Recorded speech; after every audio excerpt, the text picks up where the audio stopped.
আসসালামু আলাইকুম। সেনাপ্রধান জেনারেল ওয়াকারুজ্জামানের বক্তব্যকে ঘিরে দেশের গণ্ডি ছাড়িয়ে আন্তর্জাতিক গণমাধ্যমে নানান ধরনের বিশ্লেষণাত্মক প্রতিবেদন, মন্তব্য প্রতিবেদন উঠে আসছে। আমরা কেউ তার বক্তব্যের পক্ষে, কেউ বিপক্ষে নানান ধরনের যুক্তি উপস্থাপন করছি। আমরা যারা কথা বলছি বিভিন্ন মাধ্যমে, তাদের অভিমতগুলো তো জানার উপায় আছে, কিন্তু যারা সাধারণ মানুষ, আমি মনে করি আমরা যারা কথা বলছি তাদের চেয়েও এই মানুষগুলোর মতামত অনেক বেশি গুরুত্বপূর্ণ।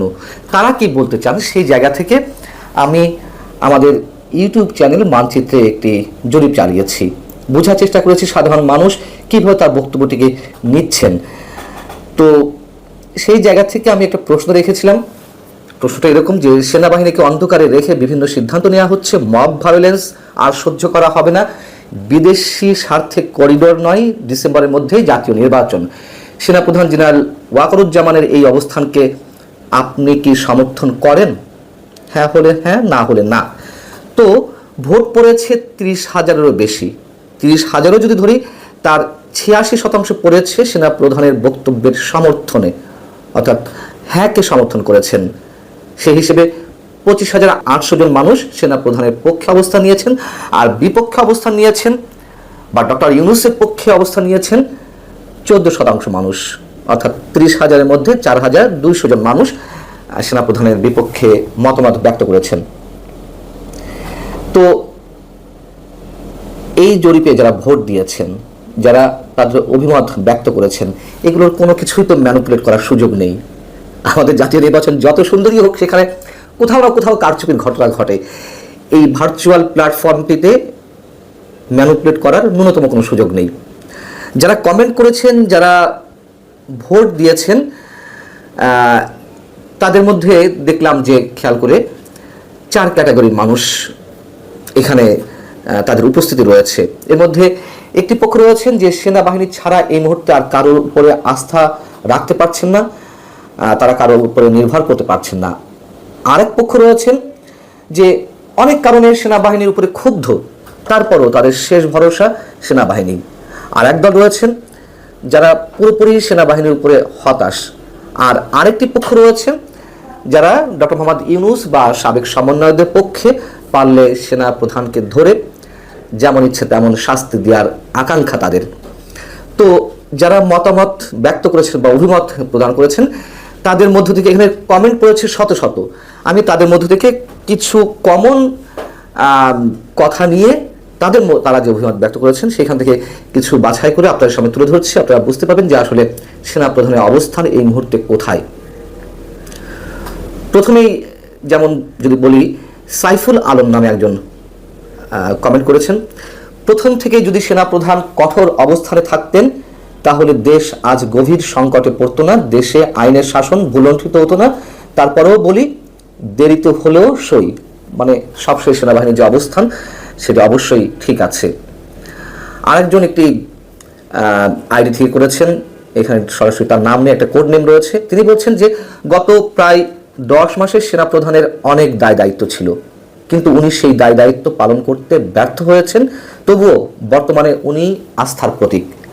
মামুন রশিদ বলছেন সেনাবাহিনী সঠিক পথেই আছে এবং দেশের সাধারণ দেশপ্রেমিক জনগণ সেনাবাহিনীর সাথে আছে এবং থাকবে। এমডি আকাশ বলছেন 100% সমর্থন করি সেনাবাহিনীকে। যারা এই ভোটটি পছন্দ করেননি বা যখন দেখছেন যে অধিকাংশ অভিমত সেনাপ্রধানের পক্ষে যাচ্ছেন, সেই জায়গা থেকে একজন লিখছেন আবুল আজাদ, এই ইউটিউব চ্যানেলটি অর্থাৎ মানচিত্র ফ্যাসিস্ট আওয়ামী লীগের। বলতেই পারেন যখন যার বিরুদ্ধে কথা যায় তখন তারা কখনো দালাল বানিয়ে ফেলেন, কখনো ফ্যাসিস্ট বানিয়ে ফেলেন। এতে আমরা অভ্যস্ত হয়ে গেছি। ফেরদৌস মামুন আরও একজন, যিনি সম্ভবত ডক্টর মোহাম্মদ ইউনূস সাহেবের কট্টর সমর্থক, তিনি বলছেন পান্না ভাই আপনি ইন্ডিয়ার দালাল। আবার সে পুরনো কথা বলতে হয়, এগুলো আমরা শুনেছি। এর আগে আমরা শেখ হাসিনা আমলে শুনেছি যে বিএনপি জামাতের দালাল, এখন ইন্ডিয়ার দালাল, আওয়ামী লীগের দালাল। এতে অবাক হওয়ার কিছু নেই। সাইফ আজাদ তিনি বলছেন এই মুহূর্তে ধৈর্যের সাথে সেনাপ্রধান তার সুচিন্তিত পদক্ষেপের মাধ্যমে একটা ইনক্লুসিভ নির্বাচনের দ্বারপ্রান্তে নিয়ে নির্বাচন অনুষ্ঠান করে একটা গণতান্ত্রিক সরকার প্রতিষ্ঠায় সহায়তা করলে তিনি বাংলার ইতিহাসে অমর হবেন। অমর হবেন কিনা জানি না, তবে এটা তো সত্য কথা, বাংলাদেশের ইতিহাসে 2 জন সেনাপ্রধানের যথেষ্ট সুযোগ এসেছিল কু করে ক্ষমতায় যাওয়ার। তার মধ্যে একজন জেনারেল নুরুদ্দিন খান, আর একজন হচ্ছেন জেনারেল ওয়াকারুজ্জামান। এখনও কিন্তু তারা মানে অন্তত আমরা তো নুরুদ্দিন খানের কথা জানি, এবং ওয়াকারুজ্জামান এখনও সেই ট্রাকে আছেন। তিনি যা বলেছেন যে অন্য কোনো কিছুর প্রতি তার কোনো ইচ্ছে নেই, সেই ইচ্ছার প্রতিফলন আমরা এখনো পর্যন্ত দেখছি। আরেকজন লিখছেন, দেশ ও জাতির নিরাপত্তা সেনাবাহিনী নির্বাচন করিডর বন্দর এই বিষয়ে পদক্ষেপ গ্রহণ না করলে তিনি জাতির কাছে বেঈমান হয়ে থাকতেন। অর্থাৎ সেনাপ্রধান যে অবস্থান নিয়েছেন অবশ্যই সেটি দেশ এবং জাতির স্বার্থে অবশ্যম্ভাবী, এটি করা উচিত, সেটি বলার চেষ্টা করেছেন। ওনার ডিসিশন ঠিক, উনি একজন দেশপ্রেমিক। মোশাররফ হোসেন বলছেন, সেনাবাহিনী সরকারের গুরুত্বপূর্ণ অংশ, সরকারের যে কোনো ব্যর্থতার দায় সেনাবাহিনী এড়াতে পারে না, এছাড়া সেনাবাহিনীর হাতে রয়েছে ম্যাজিস্ট্রেসি ক্ষমতা। এমডি শহীদুল ইসলাম নামে একজন বলছেন যে সেনাপ্রধানের এমন গুরুত্বপূর্ণ বক্তব্যের বাস্তবায়ন দেখতে চায়। সেনাপ্রধানের প্রচণ্ড বিরোধী একজন লিখছেন, ABR একটা কোড নেম দিয়ে এই আইডিটা, সেখান থেকে বলা হচ্ছে ওয়াকার অনধিকার চর্চা করছেন, তাকে বরখাস্ত করে বিচারের আওতায় আনা জরুরি। তার মানে তিনি রাজনৈতিক বিষয়ে হস্তক্ষেপ করছেন, এমনটা অনেকে বলছেন। সে বিষয়ে আমি শেষের দিকে একটু কথা বলবো 2 লাইনে। এমডি আব্দুল আহাদ তিনি বলছেন, সেনাপ্রধান এখতিয়ার বহির্ভূত অপরাধ করে বসে আছেন, অর্থাৎ তিনি বিরুদ্ধে বলছেন দ্রুত চাকরুচ্যুত করে বিচারের কাঠ গড়ায় নেওয়ার দাবি জানাচ্ছি। নাইম চৌধুরী লিখছেন, আমি সেনাপ্রধান হলেও একই বক্তব্য দিতাম। সবার আগে দেশ, কোনো কার্ডকে সুবিধা দেওয়ার সরকারের দায়িত্ব নয়, সেই স্বজনপ্রীতির বিরুদ্ধে অবস্থান নিলাম, সেটাই যদি আবার সিম্প্যাথির রূপে ফিরে আসে তাহলে কি করে হবে। অর্থাৎ আওয়ামী লীগের বিরুদ্ধে যে এত কথা বলা হচ্ছিল সেই একই ধরনের প্র্যাকটিস বা তার চেয়ে ভয়ঙ্কর কিছু যদি ফিরে আসে তাহলে আর পরিবর্তন কি হলো সেটি তিনি বলতে চাইছেন। আরও একজন বলছেন একটি কোড নেম আইডি থেকে, আমরা সাধারণ মানুষ বিশ্বাস করি আমাদের দেশপ্রেমিক সেনাবাহিনী থাকতে দেশের স্বার্থ বিরুদ্ধ কোনো সিদ্ধান্ত কার্যকর হবে না। এমডি মনিরুল হোসেন বলছেন, এই 10 মাসে পুরো দেশের 12টা বাজায় এখন নতুন নাটক তৈরি হচ্ছে। শিক্ষা, অর্থনীতি, নিরাপত্তা, স্বাস্থ্য খাত সব জায়গায় মব সংস্কৃতির জনক এই ইউনূস সাহেব। মোশাররফ হোসেন লিখছেন, দেশকে রক্ষা করার জন্য 3 বাহিনীর প্রধানকে ধন্যবাদ। মোজাম্মেল করিম তিনি বলছেন, দেশকে ভালোবাসে এমন মানুষ এই সিদ্ধান্তকে অসমর্থন করতে পারে না। মাসুদ রানা বলছেন, এই সব সিদ্ধান্ত উনি 5 আগস্ট অর্থাৎ সেনাপ্রধান জেনারেল ওয়াকারুজ্জামান 5 আগস্টের আগেও নিয়েছেন, আবারও নিলেন।